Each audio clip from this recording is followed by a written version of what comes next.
Hey, I'm PJ. I was just thinking today how blessed I am. I got a new Jeep recently, and one of my friends was telling me, oh, you're gonna be spending a lot of money now because there's lots of stuff to buy for a car like that. Lots of options and extras and add-ons, and it just never ends. And he's right. I'm already tempted to get lots of cool stuff for this Jeep because it's so easy to find stuff and to get stuff. And I was thinking, wow, I'm blessed with that too, because living in this amazing country, we're blessed more than any other country. In fact, our poverty line is higher than the average income of over 90% of the other places on the planet. And sure, some of those people have made choices that made them poor, and our country probably has the highest percentage of those people, but still, the majority did not choose to be poor. This is such a big problem, most people feel like it's overwhelming, and so they don't even try to do anything. But it's not hopeless. And I think making this difference starts with us. It's not the government playing Robin Hood or being socialist. It starts with the people, individuals. You know how companies match the employee's donation to a certain cause?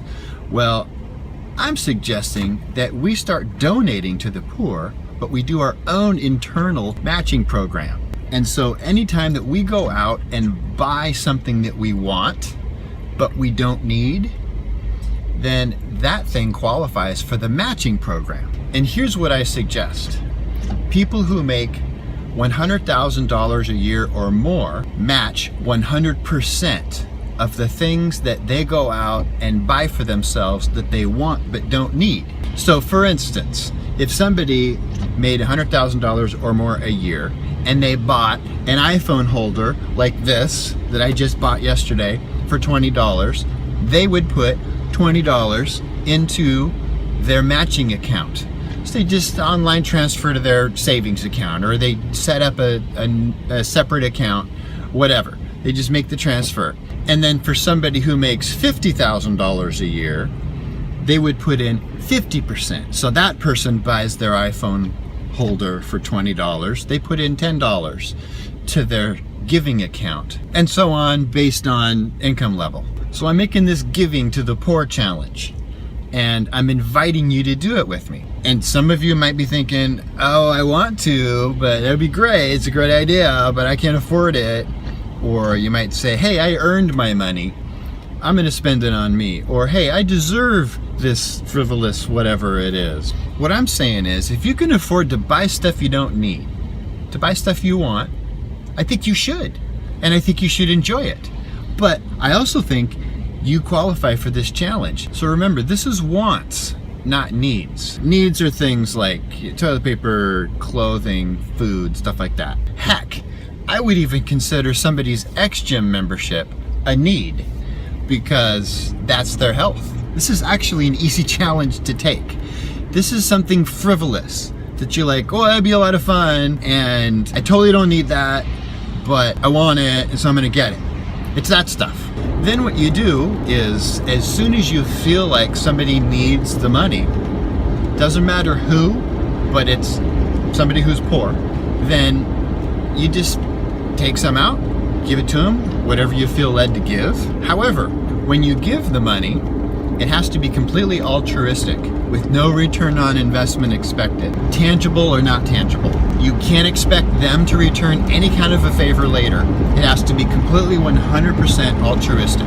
The other thing is, you can't tell anybody that you did it. And if you can be anonymous with your gift, that would be ideal too. Sometimes you can't avoid them recognizing you, but tell them not to tell anybody, and make this a secret thing, so you don't even get any credit for it. It's just purely for the benefit of the other person. But here's what we are gonna get out of this. This exercises our giving muscle, which exercises our gratitude muscle, which sets our reticular activating system in our brain on alert for abundance. It's also gonna cancel out a lot of frivolous spending.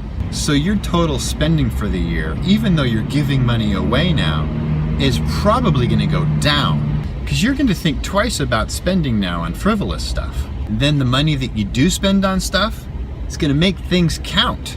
You're gonna appreciate them more. You're gonna take less stuff for granted. And the best thing is the enjoyment and satisfaction you're gonna get from helping somebody else. So let's do this. First step, join the Facebook group listed here. Then the second step, post it, make a big deal out of it, and get other people to join it too. And then the third step, talk about it on the Facebook group so we can get this conversation going, we can encourage each other, and we can start something here. And on that Facebook page, we're of course not talking about how much we're giving or what we did, but we're talking about reactions from people that we gave to. We're encouraging each other, and we're doing all sorts of fun stuff to pump each other up and to keep each other in this challenge. So let's see how many people we can get doing this. Share this video, share the Facebook opportunity, email your friends, start your own. Doesn't have to be this contest, it can be your own contest. Make it your idea, doesn't matter. But let's just see if we can start a movement of generosity, because the person who's given to is going to be blessed, and the person who's doing the giving is going to be blessed. This is not a new idea. This is thousands of years old. A really famous Jewish carpenter a couple thousand years ago used a lot of these principles and encouraged this giving concept more than anyone. Not ready for a contest like this? No problem. But here's what I suggest you do. First, just work on increasing your awareness of buying frivolous stuff that you don't need. There's nothing wrong with that. I do it. I think it's fun. I'm just saying, increase your awareness of it. Then, increase your awareness of the poverty in this nation and especially in this world. And then there's other concepts to educate yourself on, like this movie, for instance. I'm gonna go. I don't even know what it's about, but I have an idea. Or this thing just might not be your style at all. But I bet you know somebody whose style it would be. So you can do your part by just sharing this forward. And if you're married or you share an account with somebody, check with them first. Make sure they're on board, or you could get in trouble.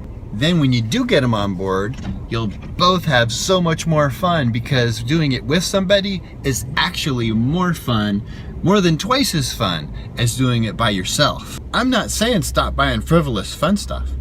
I'm saying keep buying frivolous fun stuff and give. Because the more frivolous fun stuff you buy, the more you give.